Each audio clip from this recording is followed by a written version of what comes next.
राष्ट्रवादी काँग्रेसचे नेते जितेंद्र आव्हाड यांनी अलीकडेच विधानसभेमध्ये छत्रपती शिवाजी महाराजांबद्दल एक वक्तव्य केलं. त्यानंतर त्याला महाराष्ट्रामध्ये जोरदार विरोध सुरू झाला. ते वक्तव्य काय होतं तर ते असं म्हणाले होते की राज्याभिषेकाच्या वेळी शिवाजी महाराजांना पायाच्या अंगठ्यानं टिळा लावण्यात आला होता. त्यांच्या वक्तव्यानंतर अनेकांना प्रश्न पडला, हे खरं आहे का? छत्रपती शिवाजी महाराजांनी ज्यावेळेस राज्याभिषेक केला त्यावेळेस त्यांना विरोध झाला होता असं आपण ऐकलेलं असेलच, पण हे कितपत खरं आहे याच्याविषयी सांगणार आहे आजच्या व्हिडिओमधून. नमस्कार, मी शुभम गोरे आणि तुम्ही पाहताय लगाव बत्ती. छत्रपती शिवाजी महाराजांनी स्वराज्याची स्थापना केली. त्यांचे प्रयत्न हे मावळातील एक एक किल्ले घेण्यापासून सुरू झाले. राज्याभिषेक करण्याची कल्पना त्यांच्या डोक्यामध्ये होतीच. त्याला बरीच कारणं होती. पहिलं कारण होतं, महाराजांनी कितीही कष्टाने हे किल्ले आणि प्रदेश मिळवले असले तरी त्यांना आदिलशहाच्या पदरी असणारे जहागीरदार असंच म्हटलं जात होतं. महाराष्ट्रातील इतर अनेक सरदार, देशमुख मंडळी त्यांना बरोबरीच्या स्थानावरती समजत होती, तर काही मंडळी त्यांना कमी सुद्धा लेखत होती. महाराज जेव्हा पुरंदरचा तह झाल्यानंतर बादशहाच्या आमंत्रणावरून आग्र्याला गेले तेव्हा तिथल्या दरबारामध्ये त्यांच्यापेक्षा कमी मुलूक असणाऱ्या एका राजपूत राजाला त्यांच्या पुढच्या रांगेत आसन दिलं गेलं होतं. आपल्याला मागच्या रांगेत उभं करणं हा महाराजांना अपमान वाटला. याला कारण एकच होतं की महाराजांच्या राज्याला जहागीर समजलं जात होतं. स्वतंत्र आणि सार्वभौम राज्य म्हणून समाज मान्यता आणि अधिकृतता नव्हती. ती आणायची असेल तर राज्याभिषेक करायलाच लागणार होता. महाराजांना त्याची जाणीव सुद्धा होती. त्यांनी त्या दृष्टीनं पावलं उचलायला सुद्धा सुरुवात केली होती. आता राज्याभिषेक व्हायला राजा हा क्षत्रिय वर्णाचा असावा असा फार पूर्वी वर्षापासूनचा प्रघात होता. शिवाजी महाराज हे कर्माने क्षत्रिय होतेच, पण जन्माने ते आहेत की नाही याची कुजबूज त्यावेळी सुरू झाली. अनेक इतिहास संशोधकांच्या अभ्यासानुसार महाराष्ट्रातला एक कर्मठ वर्ग यावरती शंका घेत होता.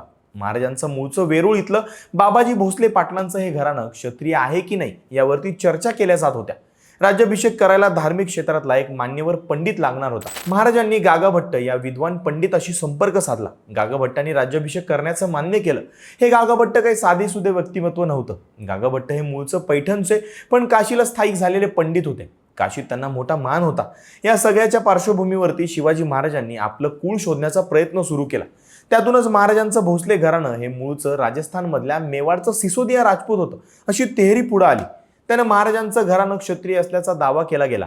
महाराजांचे विश्वासू असणारे बाळाजी आवाजी चिटणीस यांचा या सगळ्यामध्ये महत्त्वाचा सहभाग होता. बाळाजी आवजी हे त्यावेळी राजस्थानामध्ये सुद्धा राहून आले होते. गागाभट्ट काशीवरून आधी पैठणला आले. अनंत भट कावळे या पंडिताबरोबर त्यांनी चर्चा केली. राज्याभिषेकाचा आराखडा आखला. प्रश्न असा होता की भोसले घराण्यामध्ये काही क्षत्रिय कुळाचार नव्हते किंवा पूर्वी असलेले बंद पडले होते.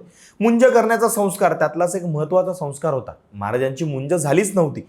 आधी ती करण्यात आली. रायगडावरती हा विधी झाला. तसंच महाराजांचे आधीचे विवाह हे मुंजीच्या अगोदर झाले होते. त्यामुळे महाराजांचे त्यांच्या राण्यांबरोबर ती पुन्हा वैदिक पद्धतीनं विवाह लावण्यात आले. महाराजांची मुंज उशिरा झाली होती. तसंच आजवरती ब्रह्महत्येसारखी पातक झाली असते म्हणून तुलादान विधी करायचं ठरलं. त्यानुसार महाराजांची सुवर्ण तुला करण्यात आली. महाराजांच्या वजना इतकं भरलेलं सोनं मग दक्षिणा म्हणून ब्राह्मणांना वाटण्यात आलं. हे सगळे विधी रायगडावरती आठवडाभर सुरूच होते. रोज कितीतरी दान धर्म केला जात होता.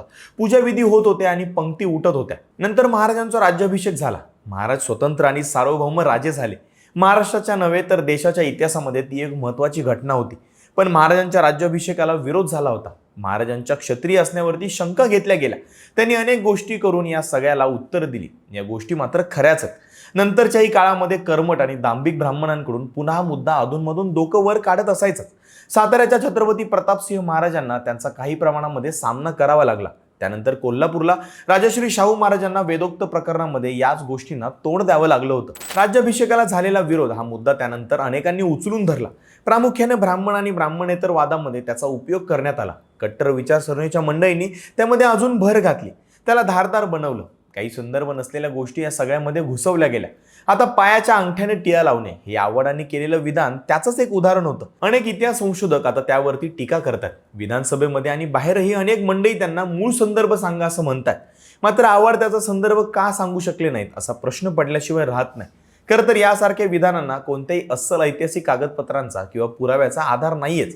इतिहासाचा वापर जेव्हा राजकीय वादासाठी किंवा सामाजिक तेढ निर्माण करण्यासाठी केला जातो तेव्हा त्यात अनेकदा कपोलकल्पित गोष्टी घुसवल्या जातात. महाराजांचा इतिहास हा पुराव्यांवरती आधारित असून तो सांगताना भावनिकतेपेक्षा ऐतिहासिक सत्यता तपासणं हीच काळाची गरज आहे. याबद्दल तुम्हाला काय वाटतं कमेंट्समध्ये नक्की सांगा आणि अशाच माहितीसाठी लगावबत्ती यूट्यूब चॅनलला सबस्क्राईब करायला विसरू नका.